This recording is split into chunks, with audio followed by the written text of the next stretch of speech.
On se retrouve aujourd'hui, donc toujours à Tokyo. Je suis dans un parc à Shinjuku. Alors ce qui est assez marrant, on le voit peut-être pas bien à la vidéo, mais c'est que c'est vraiment un parc qui est au milieu du quartier d'affaires. Donc il y a plein d'hommes voilà, qui passent en costume cravate, il y a plein de buildings tout autour de moi.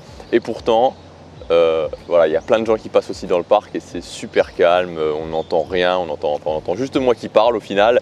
C'est vraiment super agréable. Aujourd'hui, je voudrais vous parler de la gestion du budget parce que quel que soit votre objectif, que vous vouliez mener à bien un projet entrepreneurial, que vous voulez mener à bien un projet, un de vos projets en termes de développement personnel, ça peut être n'importe quoi, vous allez devoir utiliser l'énergie de l'argent et vous allez devoir bien utiliser l'énergie de l'argent. Et c'est donc pour ça que c'est impératif, mais vraiment impératif, j'insiste là-dessus, de bien savoir gérer votre budget. Alors typiquement, il y a deux travers dans lesquels on peut tomber quand on gère son budget. Le premier travers, c'est le fait de prendre pas assez de risques. Donc moi, c'était un petit peu comme ça que j'étais avant, c'est-à-dire que j'arrivais facilement en fait sur un an de travail à mettre des 7 000, 8 000, 9 000 euros de côté, même en ayant un salaire qui était assez faible parce que je gérais très bien mes dépenses. Puis aussi, j'avais certaines facilités, c'est-à-dire que j'étais en colocation. Avant, j'étais chez mes parents, après, j'étais en colocation. Donc, je n'avais pas non plus des dépenses très élevées. Je cherchais justement à ne pas avoir des dépenses très élevées.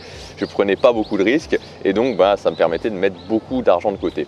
Mais le problème en faisant ça, c'est qu'on peut croire que c'est une bonne chose, mais ça l'est pas forcément. Et en tout cas, pour moi, ce qui se passait, c'est que j'avais tendance au bout d'un moment à dépenser quand même l'argent. L'autre erreur qu'on peut faire, c'est à l'inverse de prendre trop de risques. Alors moi, c'est ce que j'ai fait aussi ensuite après, c'est-à-dire que je me suis mis à prendre beaucoup trop de risques. Et quand on fait ça, on va dépenser, on va investir. Ça peut évidemment faire avancer. Le problème, c'est que vous allez vivre avec une pression qui peut être importante, voire très importante au quotidien. Donc l'idée, ça va être de trouver une balance entre les deux, à la fois de prendre des risques pour avancer et pour pouvoir avancer vers ses objectifs et en même temps aussi de mettre de l'argent de côté pour ne pas être tout le temps sous pression et de savoir que quoi qu'il arrive, on va quand même avoir un petit peu d'argent de côté pour parer à certaines éventualités. Ce que j'ai fait à partir de 2016, c'est que j'ai mis en place ce qu'on appelle un système de jar que j'avais pris dans Millionaire Mind, donc Secret of Millionaire Mind, le livre de T. Harv Eker, qui est un excellent livre que je vous conseille de lire. Et donc l'idée du système de jar, c'est quoi? C'est que vous avez plusieurs jars, donc plusieurs vases, plusieurs pots dans votre budget et suivant votre salaire, suivant vos revenus, vous allez mettre votre argent dans ces différentes jars. Ce qui est bien avec ce système de jars, c'est que ça respecte deux points qui sont vraiment très importants. Le premier, c'est que ça respecte votre budget, ça respecte vos rentrées. Vu que le système est basé, vu que toutes les jars sont basées sur vos rentrées, vous n'allez jamais être hors budget, vous n'allez jamais prendre trop de risques. Et le deuxième point qui est très important et la deuxième chose que ça respecte, c'est le système de la balance, la loi des piliers. Donc je vous ai déjà expliqué dans une autre vidéo que la vie, c'est avant tout basé sur différents piliers et qu'il faut développer. Alors il y a toujours un pilier qui est plus important que l'autre, c'est-à-dire qu'il y a que les autres, il y a toujours un de vos objectifs principaux. Vous allez mettre un maximum d'argent, vous allez mettre un maximum de temps, vous allez mettre finalement un maximum d'énergie, mais globalement il faut quand même respecter cette règle des piliers. C'est-à-dire que si vous créez une entreprise, vous ne pouvez pas tout mettre dans votre entreprise, vous ne pouvez pas faire passer toute votre vie dans votre entreprise. Il y a quand même d'autres domaines qui sont importants comme l'accomplissement personnel, comme les relations, comme la santé. Donc il faut respecter impérativement cette loi des piliers. Pour votre vie, pour le temps que vous passez aux différentes activités, il faut aussi le respecter pour votre argent. Donc en 2017, pour mon budget prévisionnel en 2017, j'ai décidé de toujours respecter ces deux lois et j'ai décidé aussi de mettre en place, de continuer avec ce système de jar, mais cette fois-ci de l'adapter, de voir les erreurs que j'ai pu faire en 2016 et de l'adapter pour que ça fonctionne mieux. Donc typiquement, comment je vais gérer mon budget en 2017 ? Ça va être assez simple, il va y avoir suivant mes revenus, donc je vais partir avec les revenus que je suis plus ou moins sûr d'avoir et après j'augmenterai, je vous expliquerai comment j'augmenterai si j'ai plus de revenus.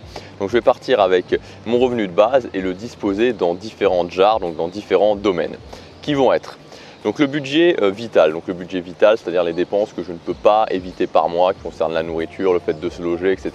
Donc vraiment le vital. Ça sera pour 1 200 € par mois. Ensuite, il y aura le domaine musculation.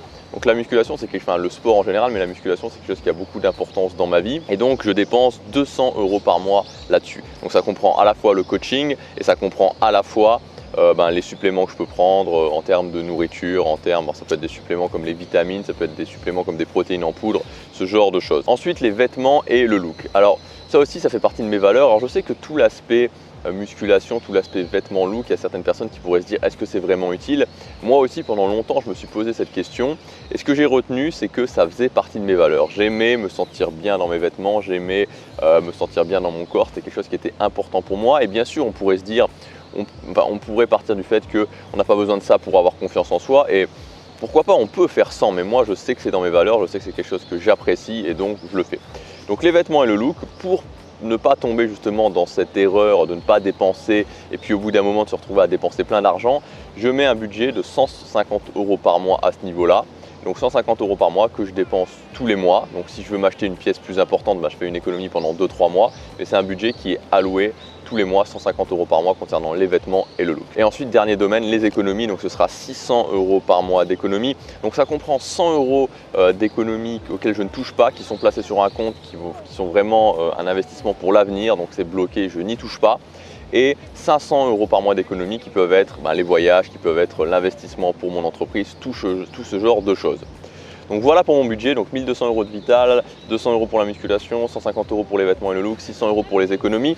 Si jamais je gagne plus, et je pense qu'à la fin de l'année 2017 je gagnerai plus, j'augmenterai le domaine économie, je passerai peut-être les économies bloquées de 100 à 200 € par mois et je diviserai peut-être le reste des économies, je ferai peut-être différents domaines du type investissement entreprise, du type économie et du type voyage, donc je verrai comment je ferai à ce niveau-là, mais c'était pour vous donner une idée de vraiment comment moi je gérais mon budget. Je vous conseille vraiment d'utiliser ce système de JAR, de partir de ce que vous avez comme dépenses obligatoires vitales et puis après de mettre les différents domaines que vous avez dans votre vie.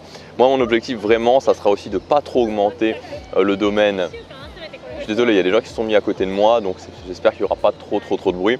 Donc mon objectif c'est de ne pas trop augmenter le domaine vital, parce que ce qu'on peut avoir tendance à faire, vous savez, au bout d'un moment quand on gagne plus d'argent, c'est d'augmenter son niveau de vie et ça peut venir un petit peu poser des problèmes par rapport notamment à vos investissements concernant vos projets. Donc idéalement mon domaine vital, j'aimerais pas de toute façon quoi qu'il arrive le passer à plus de 1500, 1600 voire 1700 € par mois, parce que j'aimerais aussi à un certain niveau investir un peu plus pour manger plus de qualité, pour manger plus bio, ce genre de choses, mais toujours dans le respect de mon budget. Donc voilà, ça sera mon budget de base. Après, j'essaierai en priorité, si je gagne plus d'argent, d'augmenter le budget économie et peut-être un petit peu plus le budget vital, le budget de mes besoins primaires. Réfléchissez à comment gérer votre budget. Vous pouvez aussi, si vous voulez, vous inscrire à ma lettre privée. Je vous ai mis une sélection des meilleurs livres et notamment des livres pour vous apprendre à gérer votre budget, apprendre à gérer votre argent. Vous pouvez vous y inscrire en cliquant sur le lien dans la description, lettre privée, ou sur l'image qui doit être maintenant sur la fiche qui apparaît quelque part ici. Je vous dis à demain pour la prochaine vidéo. Passez à l'action, chaque jour compte. Et c'est vrai que créer son business en ligne, ça fait rêver tout simplement parce que c'est le fait d'arrêter de faire un boulot qui ne nous plaît pas, de pouvoir travailler de chez soi, même de pouvoir travailler de n'importe où, de générer un revenu en faisant quelque chose qui nous plaît, et vraiment ça n'a pas de prix. Mais parallèlement à ça, il y a une chose qui se passe, c'est que il y a énormément de gens qui essaient justement de monter un business en ligne et qui échouent, et c'est de ça dont on va parler.